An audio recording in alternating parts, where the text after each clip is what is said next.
Bonjour et bienvenue dans l'épisode 156 d'Avez-vous choisi, le podcast pour entreprendre sa vie à sa façon. Je suis Oriane Savouré-Lucas, coach professionnelle et la créatrice du podcast Avez-vous choisi et de la newsletter La Graine de la Semaine. Ma passion et mon métier, c'est d'accompagner les personnes entreprenantes à retrouver leur enthousiasme et leur énergie créative pour davantage d'épanouissement et d'impact positif et durable au quotidien. Rejoignez la communauté Avez-vous choisi en vous inscrivant gratuitement sur orianesavourelucas.com et vous recevrez une dose hebdomadaire d'inspiration, écrite ou audio, pour vous composer une vie sur mesure plus légère et plus profonde à la fois. Si vous découvrez le podcast, bienvenue à vous. Avez-vous choisi le podcast explore depuis octobre 2018 le vaste et intriguant territoire du choix sous 3 formats. Le billet, où je partage des questionnements, réflexions et ressources pour choisir sa vie. La conversation, avec une personne et son précieux supplément d'âme pour se laisser inspirer par des trajectoires de vie singulières. Et l'éclairage, où j'échange avec des auditeurs bloqués sur le rond-point du choix. Ensemble, nous activons leur fonction anti-brouillard. Ce 156e épisode conclut la saison 5 d'Avez-vous choisi. Alors, pas de panique, nous nous retrouverons bientôt pour la saison 6 du podcast. Une fin de saison, c'est toujours un moment qui est propice au bilan et à la projection pour la suite à donner au podcast. Et pour ça, j'ai besoin de vous. Avez-vous choisi le podcast ? J'y mets beaucoup de cœur et du cœur à l'ouvrage depuis 156 épisodes et bientôt 5 années. Alors, si vous appréciez le podcast, la meilleure manière de me remercier, c'est de le partager largement autour de vous et aussi de me partager vos impressions et vos idées par mail à l'adresse oriane@orianesavourelucas.com en répondant à ces 3 questions. Si vous étiez aux commandes du podcast, qu'est-ce que vous garderiez absolument ? Ça, on n'y touche pas. Qu'est-ce que vous retireriez ? Ça, franchement, on s'en passerait très bien. Et qu'est-ce que vous ajouteriez ? Avec ça en plus, ce serait vraiment le top. Un grand merci par avance pour vos précieuses réponses à ces questions qui contribueront à écrire la suite de l'histoire du podcast Avez-vous choisi ? Et sans plus attendre, place au dernier épisode de la saison 5. L'été a débuté et les grandes vacances pointent le bout de leur nez. C'est officiel, nous sommes au milieu de l'année. Une année, c'est un peu comme une randonnée. Il y a un point de départ, le 1er janvier, et un point d'arrivée, le 31 décembre. Et entre les deux, tout un chemin de points à parcourir. Il y a des étapes et des temps de marche plus ou moins faciles. Il y a des passages sans difficulté particulière, des passages de grand beau temps et des vents favorables qui facilitent la progression. Et parfois, il y a aussi des obstacles, des vents contraires, du brouillard ou encore des zones escarpées qui compliquent notre progression et qui nous imposent de ralentir, de nous arrêter même parfois le temps que l'orage passe, voire de revoir l'itinéraire. À mi-année, alors que nous sommes au milieu du gué, alors que beaucoup de dossiers et de sujets se bouclent avant la période estivale, peut-être avez-vous la sensation de ne pas avoir vu le temps passer depuis le début de l'année, comme si ces 6 premiers mois étaient passés comme un souffle. Le nez un peu trop dans le guidon, à surnager à la surface agitée du quotidien. L'accumulation de journées bien pleines et l'agitation des 6 premiers mois de l'année vous ont peut-être donné l'impression d'avoir été aspiré dans un tunnel et peut-être avez-vous la sensation d'avoir cavalé depuis le 1er janvier dernier comme un hamster dans sa roue. Alors que nous refermons la première moitié de l'année et que nous ouvrons sa seconde partie, je vous propose d'appuyer sur pause pour faire un point à mi-parcours. Pourquoi marquer une pause à mi-parcours ? Pour se poser et se poser quelques questions de fond, pour prendre le temps d'apprécier le chemin déjà parcouru et pour profiter de la vue. Ça, on n'y pense pas assez souvent.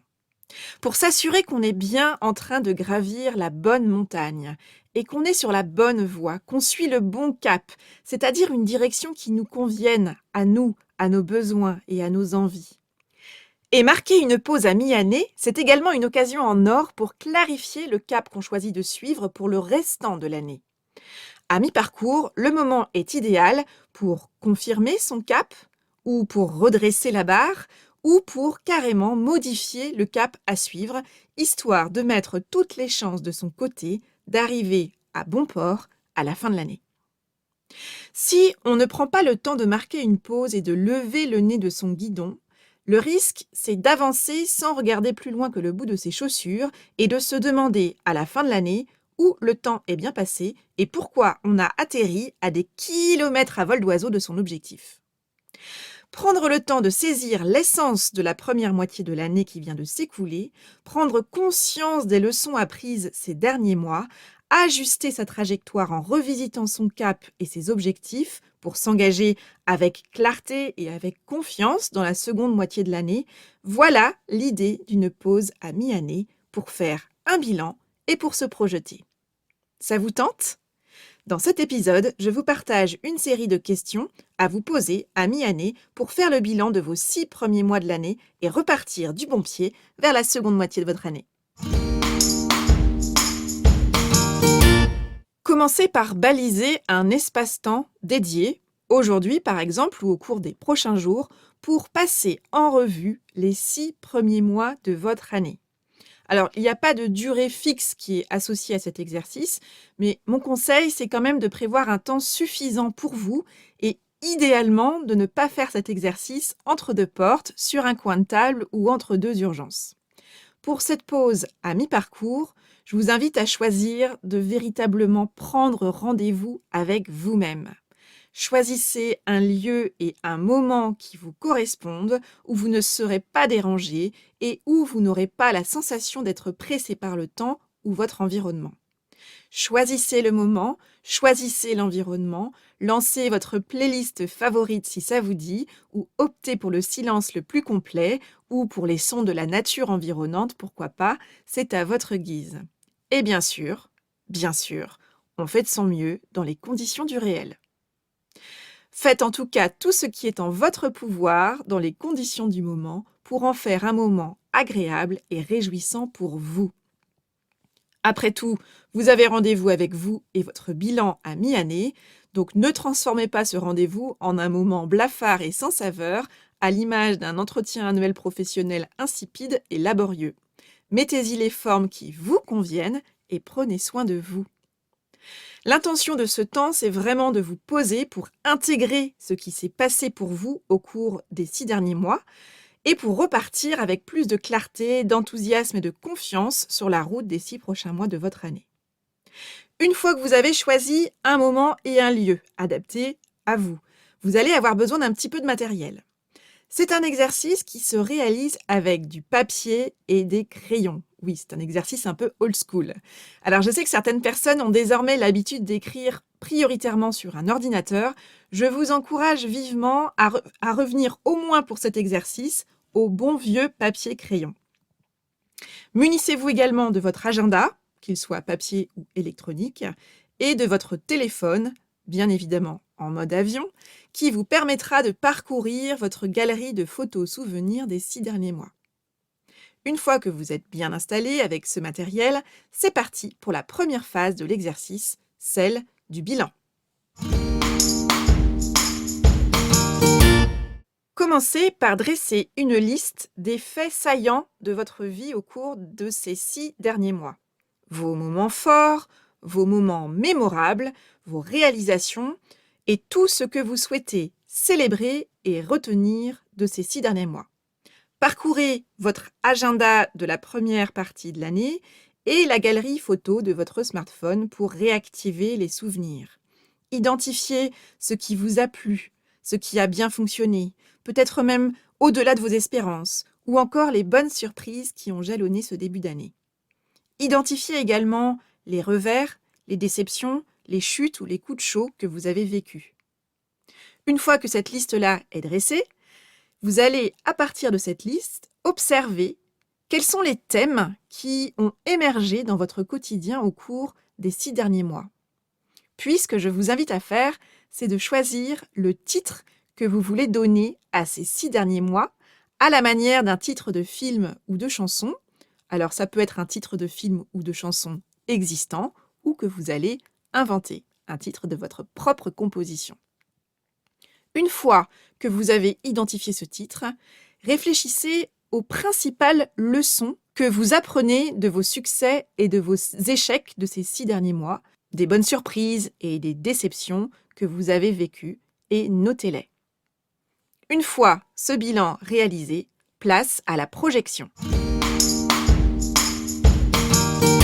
Puisque vous avez désormais tiré les principales leçons que vous retirez de vos succès, vos échecs, des bonnes surprises et des déceptions que vous avez vécues au cours des 6 derniers mois, je vous invite à choisir comment vous souhaitez intégrer et appliquer les leçons que vous avez tirées de votre première partie de l'année au profit de la seconde partie de votre année. Sur votre feuille, notez le début de la phrase suivante et complétez-la avec vos propres mots. Au cours des 6 prochains mois, j'intègre et j'applique les leçons que j'ai apprises au cours de la première moitié de l'année de la manière suivante. Et là, vous écrivez, vous complétez avec vos mots et surtout, soyez concret et spécifique. L'étape suivante pour ces 6 prochains mois, ces 6 mois qui s'ouvrent avec cette période qui démarre, eh bien, vous allez clarifier votre vision, ce que vous souhaitez, ce que vous désirez vivre. Et là, vous allez écrire une phrase ou une série de phrases de votre composition et il y a 2 conditions à respecter.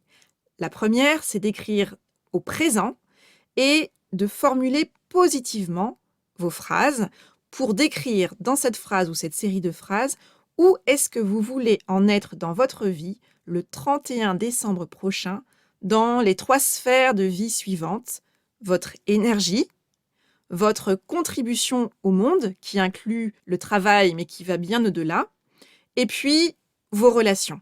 Ça peut être votre relation à vous-même, la relation à vos proches, aux différents cercles qui rayonnent autour de vous, et puis pourquoi pas votre relation à votre environnement, au monde. Pour pouvoir décrire là où vous voulez en être au 31 décembre prochain, je vous invite à vous questionner de la manière suivante. Qu'est-ce que vous voulez continuer par rapport à ce qui a été mis en place sur la première partie de l'année? Qu'est-ce que vous voulez amplifier? Sous-entendu, ça me plaît et je veux y aller encore plus à fond, je veux être encore plus conscient ou consciente de ce qui fonctionne pour moi et le déployer plus largement. À l'inverse, qu'est-ce que vous voulez arrêter? Là, ce sera plutôt de vous dire, les 6 derniers mois, j'ai mis ça en place, où il s'est passé ça, et ça, je veux l'arrêter. Et à l'inverse, qu'est-ce qui n'a pas eu lieu, qu'est-ce qui ne s'est pas passé sur la première partie de l'année que vous souhaitez démarrer au cours de cette seconde partie de l'année.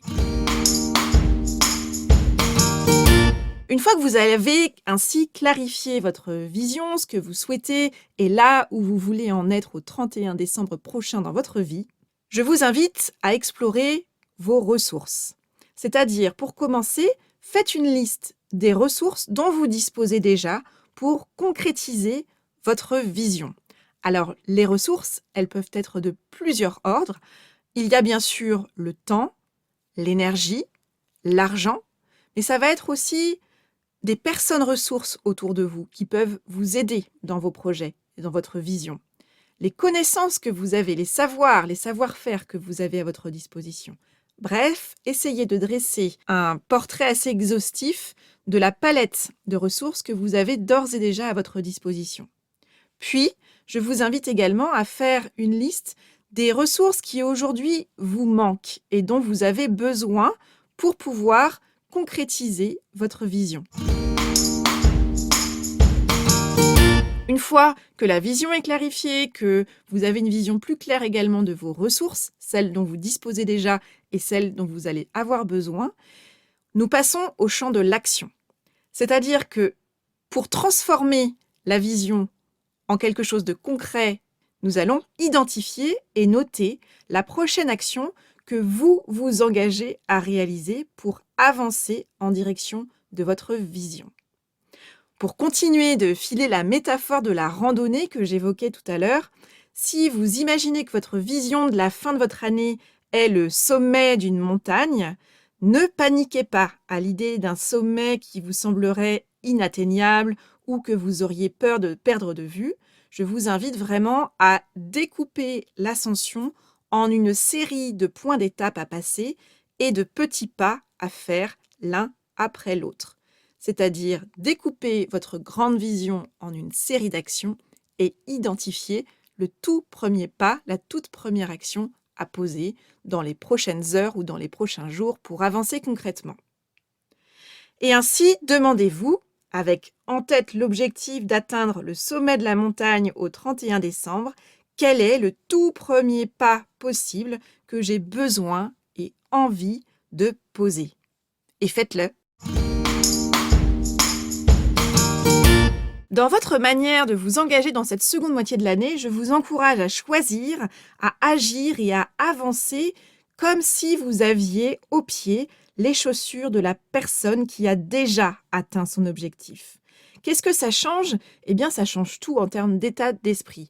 Pourquoi ? Parce que cela nourrit votre audace, la clarté de votre vision et la qualité de votre engagement. Agissez vraiment avec en tête le scénario le plus exaltant tout en étant conscient ou consciente que vous allez rencontrer des obstacles sur le trajet.